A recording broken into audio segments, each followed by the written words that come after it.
जय श्री राधे, जय श्री श्याम।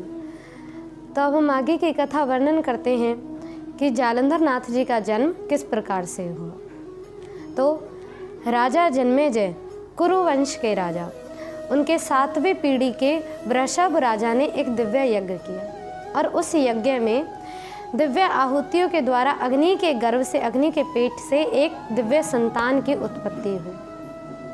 अब वो संतान की उत्पत्ति बड़ी ही सुंदर, बड़ी ही दिव्य, उसको रोते हुए देखकर राजा अपने रानी के पास लेकर के आए और ब्राह्मणों ने कहा, प्रभु ये अग्नि का प्रसाद है, आप इसे स्वीकार करें। अब तो राजा अपनी रानी के पास लेकर के पहुँचे और रानी ने पूछने लगी, प्रभु ये किसकी संतान है, किसका बालक है? तो बोले, देवी यह हमें अग्निदेव की कृपा से प्राप्त हुआ है और अब आप इसका लालन पालन करें। जैसे ही वो संतान बड़ी हुई, उसका नामकरण संस्कार कराया, उसका जनेऊ संस्कार कराया, इत्यादि सब संस्कार करा दिए। अब पाणी ग्रहण संस्कार का जब पाणी ग्रहण संस्कार की बारी आई तो राजा मन में विचार करने लगे कि अब हमें अपने पुत्र का विवाह कर देना चाहिए और अपने मुख्यमंत्री को भेजा कि जाओ जाकर के किसी इस दिव्य राज्य में एक अच्छी सी कन्या का पता लगाओ जो मेरे पुत्र के मुकाबिल एकदम सुंदर हो, मेरे पुत्र के जो लायक हो। अब तो जाने के लगे, प्रधान जी ढूंढ रहे हैं चारों ओर कोई कन्या। अब इधर जालंधर नाथ कहने लगे कि ओहो, हमारे जो मुख्यमंत्री रहा करते थे वो कहाँ गए हैं? तो उनकी माता ने बताया कि आपके लिए कन्या ढूंढने गए हैं। तो बोले, उसका क्या करेंगे? तो बोले, आपका विवाह करेंगे। जालंधर नाथ ने कहा, विवाह करके क्या करेंगे? माता ने कहा कि विवाह करोगे तो आपका ग्रस्त जीवन प्रारंभ होगा। लेकिन उन्हें अभी तक कोई बात समझ नहीं आई। तो जालंधर नाथ जी अपने मित्रों के पास गए और खेल खेल में पूछने लगे कि ये विवाह क्या होता है और पत्नी क्या होती है। तो सब समझाने लगे कि विवाह और पत्नी, अरे ये विवाह तो ग्रस्त धर्म के लिए होता है और पत्नी तो भोग इच्छा के लिए होती है। सब उनको एक विस्तार स्वरूप से ग्रस्त धर्म के बारे में बताया। तो जालंधर नाथ जी कहने लगे, संतान उत्पत्ति जो पवित्र धर्म है उसे भोग क्रिया आपने समझ रखा है, हम इस संसार में अब नहीं रहेंगे। उसी समय वहाँ खेल के मैदान से मच्छिंद्र नाथ जी जंगल की ओर चल दिए। राज्य के सैनिकों ने देखा तो मन में विचार किया कि ओहो, हमारे ये राजकुमार कहाँ जा रहे हैं। राजा को आके बताया, इतने ही जालंधर नाथ जी आगे जंगल में और निकल गए। रात्रि हुई तो घास पर सो गए और घास के पास जैसे ही अग्नि प्रकट हुई तो उस अग्नि ने अपने उस पुत्र को पहचान लिया। अग्नि स्त्री रूप से प्रकट हो अपने पुत्र जालंधर नाथ को किसी और सुरक्षित स्थान पर ले पहुंची। अब जैसे ही वहाँ जाकर जालंधर नाथ जी की निद्रा खुली, पास में बैठी एक स्त्री स्वरूप को देखा, पूछा, आप कौन हो? तो बोले, बेटा मैं आपकी माता हूँ और मैं अग्नि हूँ। तो बोले, आप मेरी माता कैसे हुई? सारी लीला उस अग्नि ने जैसे ही बताई, दिव्य रूप से कहा कि इस कारण से तुम मेरे पुत्र हुए।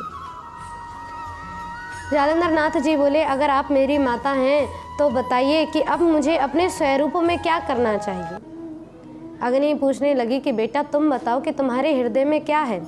तो कहा कि मैं तो केवल एक ही स्वरूप धारण करना चाहता हूँ, कृष्ण नाम भजन, दिव्य उस गोविंद का ध्यान करते हुए अपने जीवन को अमर बनाना चाहता हूँ, अपने जीवन को कल्याण करना चाहता हूँ।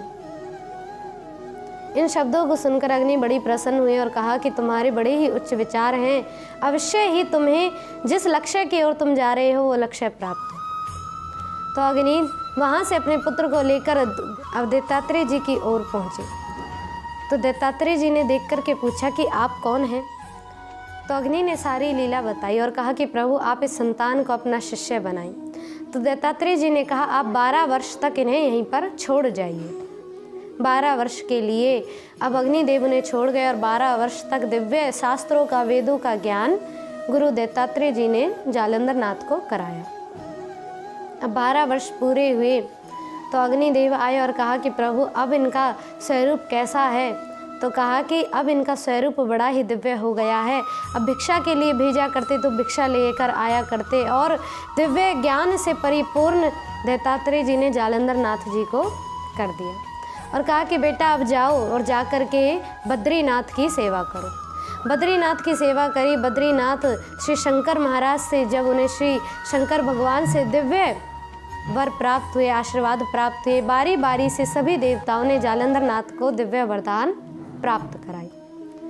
जालंधर नाथ जी दिव्य वरदानों को प्राप्त कर बड़े ही प्रसन्न हुए, बड़े ही आनंदित हुए और कहा कि प्रभु ये जालंधर नाथ जी अग्नि की संतान इस कारण से हुए थे, जब शिवजी, तो शिवजी ने बड़ी ही सुंदर लीला जालंधर नाथ को वर्णन करी थी कि तुम अग्नि के पेट में इस कारण से उनके गर्भ में पहुँचे थे, जब कामदेव को मैंने अग्नि द्वारा भस्म किया था तो उस समय अग्नि के अंदर मेरा अंश प्रभावित हो गया था, तो उस अंश को अग्नि इतने वर्ष तक अपने गर्भ में लेकर के रखे और अब जाकर के तुम्हें उस दिव्य रूप में परिणित किया, एक संतान रूप में परिणित किया।